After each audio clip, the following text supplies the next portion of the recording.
Aroor vision news ചാനലിലേക്ക് സ്വാഗതം. ഇന്നത്തെ പ്രധാന വാർത്തകളിലേക്ക്.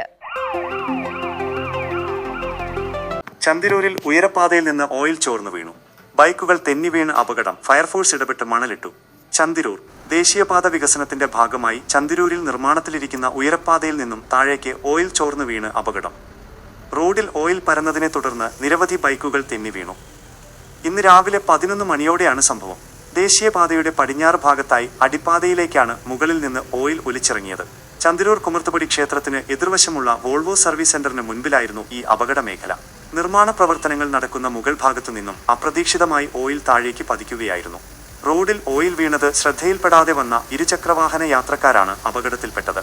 വാഹനങ്ങൾ തുടരെ തെന്നി വീഴാൻ തുടങ്ങിയതോടെ പരിസരവാസികൾ ഉടൻ തന്നെ പോലീസിലും അരൂർ ഫയർ ആൻഡ് റെസ്ക്യൂ ഫോഴ്സിലും വിവരമറിയിക്കുകയായിരുന്നു. വിവരമറിഞ്ഞ് ഫയർഫോഴ്സ് സംഘവും പോലീസും സത്വരമായി സ്ഥലത്തെത്തി. തുടർന്ന് വെള്ളം പമ്പ് ചെയ്തും മണൽ വിതറിയും റോഡിലെ ഓയിൽ പൂർണ്ണമായും നീക്കം ചെയ്തു. നാട്ടുകാരുടെയും ഫയർഫോഴ്സിന്റെയും സമയബന്ധിതമായ ഇടപെടൽ മൂലം വൻ അപകടമാണ് ഒഴിവായത്. ഓയിൽ പൂർണ്ണമായി നീക്കം ചെയ്ത ശേഷമാണ് ഈ ഭാഗത്തു കൂടിയുള്ള ഗതാഗതം പൂർണ്ണസ്ഥിതിയിലായത്.